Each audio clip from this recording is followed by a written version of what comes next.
Ерекше болсын деп жақында командаға 2 қыз алдық. Астанаға келгеннен кейін вокзалда 40 адам арасында жоғалтып алдық. Таумасын, полиция бөлімшесіне бардық та.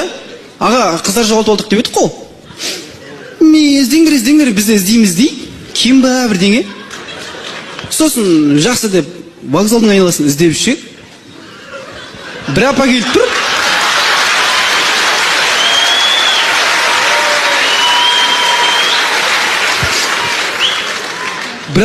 Сендер ме қыздар іздеп жүргендей?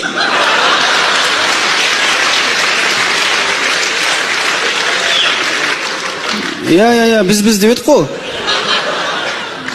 Жүріңдер шеш деп ертіп алып кетті.